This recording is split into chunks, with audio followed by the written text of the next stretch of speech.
Hey everyone, welcome back to Fact Time, and this is number 4. So today we're going to sidestep biology, one of my favorite topics, and talk about something that is still near to my dinosaur heart. And what we're going to talk about actually falls under the discipline of geology, and that's of course, half of paleontology there. So we'll talk about rocks and minerals and gems. All these terms can be, they can be confusing and they can sometimes cover multiple categories, it seems like, or overlap. And I understand that confusion because they do cover multiple categories and they do overlap in some ways. So let's jump right into it. So, we all know about rocks. Rocks are these hard things that are developed as part of the earth, as part of the earth's crust, and that's something that we walk on all the time. It supports us in the whole planet. These great things are made up of minerals. So that's why we talk about rocks and minerals, because they're similar, related, but there's a little bit of difference in there. Now, rock would be something like this. So this is a nice specimen from Arizona, from northern Arizona, not far from Flagstaff. You can actually see a nice mineral inclusion in that rock. So why I point that out is because that's something special in this rock that you would not normally expect to see in this kind of gray rock here. We're not going to get into too much in the way of deep specifics, but minerals make up rocks. That's what I want you to take away to start with here. Rocks are made up of many different minerals, sometimes one mineral, sometimes many different kinds. So when you think of crystals, for example, you can go to many shops, particularly nowadays, and get, say, a quartz crystal or something of that kind. That is one specific mineral. So that is usually also one specific crystal, particularly like with quartz and many other things. Why these don't look particularly crystalline, most rocks don't, is because they're made up of many, many, many crystals, and the crystals are really small and tiny. And if you were to get, a microscope or at least a really good magnifying glass, you'd be able to see that these are tiny little crystals in here. And now, bouncing off of what I showed you earlier with that mineral vein or inclusion, this is probably, if not certainly, one particular mineral that actually cut through this rock and split through when this was being formed here. So we've got a rock made up of multiple different minerals on either side here, and then we've got an actual inclusion of mineral. So minerals make up rocks. Rocks are made up of minerals. And another example here I've got is this nice example of sandstone, which you can see here, and it's a bit sedimentary, it looks like in that example, so you can actually see the different layers that have occurred here.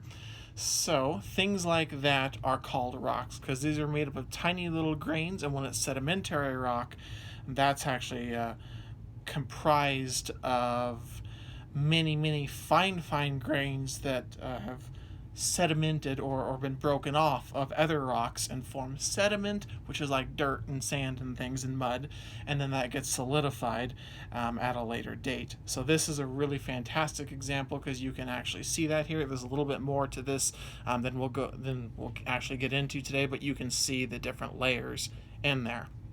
So both this and this are rocks. Different kinds of rocks, but they're rocks because rocks are made up of minerals, therefore these rocks are made up of minerals. All right, so now what is a mineral though? So a mineral has a specific molecular shape and molecular or chemical signature, and it has this particular structure which would make it form its crystals in a certain way. And if you get enough of the crystals built up together, you can have big rocks like this with tiny little crystals, or with quartz it can be one large crystal, one mineral, whereas this would have multiple different minerals in it. And the same with this here. An example of mineral as well would be this hematite pendant I'm wearing and this hematite ring I have here. Those are both made up of 100%, or at least mostly 100%. You know, 100% is not, you can't say mostly 100%, 99% or more hematite. And that would mean that that's one mineral, hematite. So hopefully that distinction between rocks and minerals makes some sense there. Now I want to comment on gems, because that whole thing gets really confusing as well. Gems are not a scientific concept, and that right there kind of solves our problem. A gem is really a grade of rock or mineral, usually mineral, that is considered of enough value to be used in lapidary purposes. Basically, think of it like something you'd use in jewelry, similar to what I have here in my ring and what I have here. You could also call these gems. They could be called that. They're low grade, so I don't know if I'd actually consider them true gems. Like a diamond would be considered a gem, absolutely, but diamond is also a mineral. And if you had, theoretically, a rock built up of, say, hematite and diamond, not that we actually find that, but theoretically, if we found those two together, we'd have two minerals making up one big rock.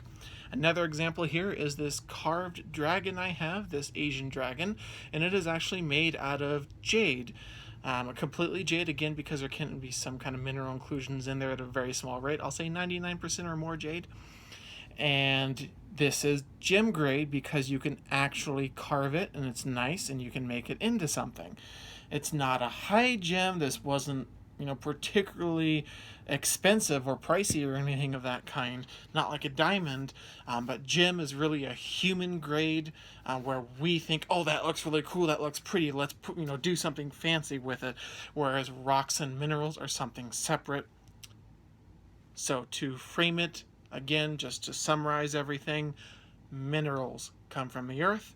Minerals make up rocks. Rocks is comprised of at least one or usually more mineral.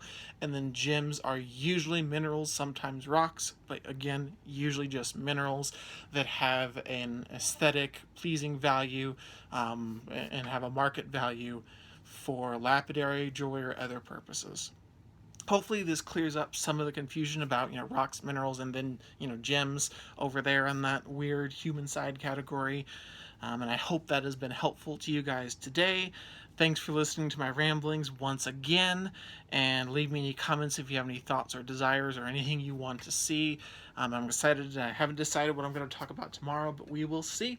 And that will be number 5 tomorrow. I hope to be continuing these mostly every day if I can, at least for the duration of our COVID-19 quarantine. I hope everybody's staying safe out there. But again, if you have ideas, go ahead and message me. Please feel free to comment. I've got a backlog of great ideas that you guys have all given me. The good thing is I've wanted to talk about everything people have mentioned, and I've got other ideas that I just want to talk about on my own. So thank you very much, and I will see you next time. Bye.